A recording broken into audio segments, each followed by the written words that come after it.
चला आज ना तुम्हाला माझं कॉलेज दाखवते. त्याच्या आधी ना आज आमच्या इकडे होता थालीपीठाचा बेत. आता याची रेसिपी ना माझ्या चॅनलवरती ऑलरेडी आहे. तर कुणाला हवी असेल तर ना एकदा चेकआउट करायला विसरू नका. थालीपीठ ना दह्यासोबत तर मस्तच लागतात. मस्त असा नाश्ता केला आणि निघाले कॉलेजकडे. आणि हे बघा माझं कॉलेज. कॉलेजमध्ये थोडं काम होतं पण ते काय झालं नाही. मग काय गेल्या पावली वापस आले. येता येताना मस्त असं नारळ पाणी प्यायले. आजकाल तर ना नारळ पाणी तर मला जास्तच आवडायला लागले. कुठं पण जाईना नारळ पाणी प्यायल्याशिवाय मी काय घरी येत नाही. घरी आले त्याच्यानंतर ना संध्याकाळी मग सगळी कामं आवरून ना टेरेसवरती आले होते. संध्याकाळी टेरेसवरती यायला ना मला तर खूपच आवडतं. कारण वातावरण तसं मस्त झालेलं असतं यावेळेत.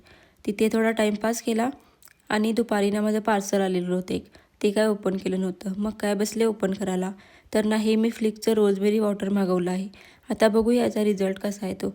रिव्ह्यू तर चांगले ऐकलेत मी म्हणून ना मागवलं आहे. आता काही पण मागवलं तर त्याला यूज करून बघितलं नाही असं तर होतच नाही. तर चला भेटूया पुढच्या ब्लॉगमध्ये. बाय.